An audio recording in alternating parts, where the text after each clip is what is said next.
За гişүүд чи нэлээд асууж байна. Тэгээд хариулт бол нэг тийм хангалттай биш л байна даа. Тэгээд та ер нь гал түлж идэр өссөн үү багада? Гэр оролд амьдарч байсан үү?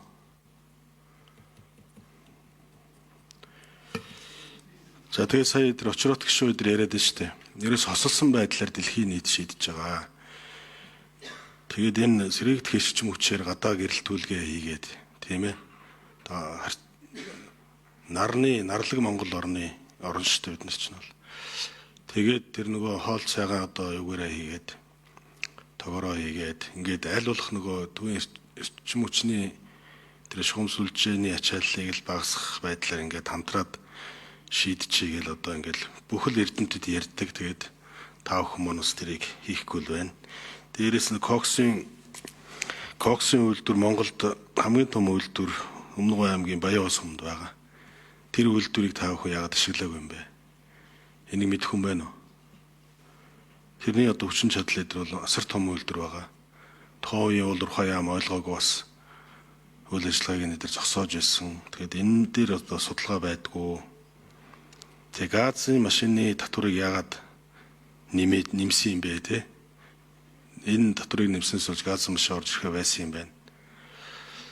Тэгээ энэ дээрээ бас хариулт хэлээч. Тэгээд энэ эрчим хүчний яам энэ госолсон байдлаар энэ сая очрот гişүүний асуултанд одоо яг одоо тийм шийдчихээр тийм гарц гаргалаа байгаа юу? Тэгээ энэ дээр нэг хариулт хаач энэ гурав дээр. За 5 номер.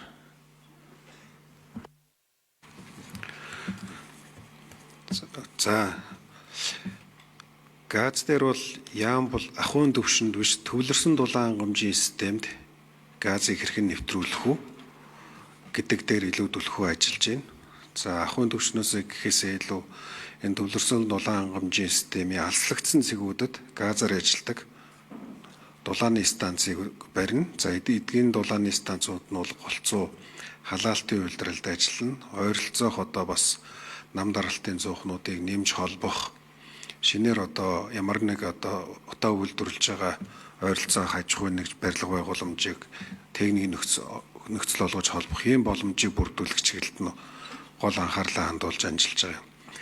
За энэ дээр энд эдгээр төслүүдийг хэрэгжүүлэхэд бол яамны хувьд бол гол нь газрын асуудлуудыг шийдвэрлэх асуудал гол хүндрэл байгаа. За ахуйн төвшөнд бол бидний гол зорж байгаа асуудлууд нь бол түрүүн захилгаан хаалгуугаар халаахыг дэмжих, сэргээгдэх эрчим хүчийг ашиглах, өөртөө ашиглах боломжийг дэмжих, нэмэх нь төвлөрсөн дулаан хангамжийн системд ойр байгаа барилга байгууламж, иргэн аж ахуйн нэгжийн нам даралтын зуухнуудыг алхахаар зогсоож төвлөрсөн дулаан хангамжийн системээс холбох гэсэн энэ гурван чиглэлд илүү төлхөө ажил яамнаас зохион байгуулагдж байна. За өнгөрсөн хугацаанд гэхэд 2017 оноос эхлээд 400 гаруй халаалтын нам даралтын зуухыг зогсоож 500 гаруй иргэн аж ахуйн нэгжийн барилгыг төвлөрсөн дулаан хангамжийн системд холбосон. За энэ ажлыг бас бид нар Дэлхийн банк, Европын сэргээн босголтын банк бас улсын төсвийн хөрөнгө оруулалттай ажлуудаар бас энэ төвлөрсөн дулаан хангамжийн захын одоо шугамсүлжээнүүдэд өргөх маягаар бас үргэлжлүүлээд явж байгаа.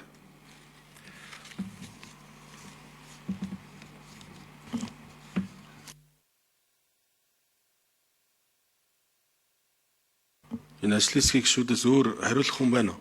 Энэ олон хүний нэр уншсан шүү дээ би. 5 номер, 6 номер. За Сэдвэрч гишүүний асуултанд хариулъя. За би бол хувьдаа бол нүүрс түлж өссөн. За налах дүүрэгт эмээ өвөө дээрээ бол нүүрс түлж өссөн. За шилний үйлдвэрийн хажуудах гэр хороолт бол өвөө эмээтэйгээ бол баг насыг өнгөрөөсөө. За тэнцээ бол налах болон баг нуурын нүүрсийг бол түлж бид нар байсан.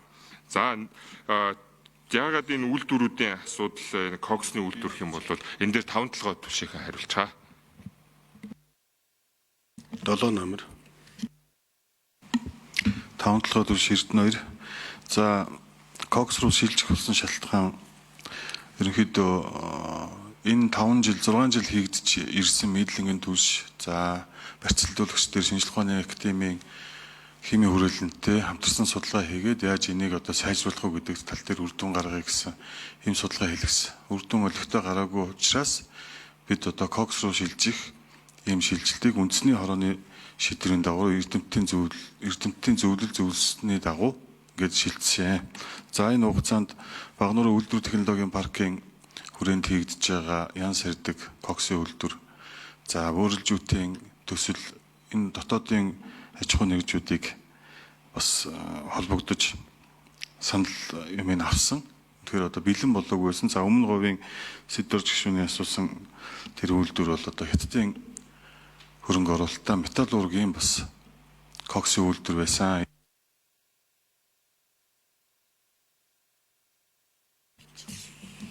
1 минут 7 номер.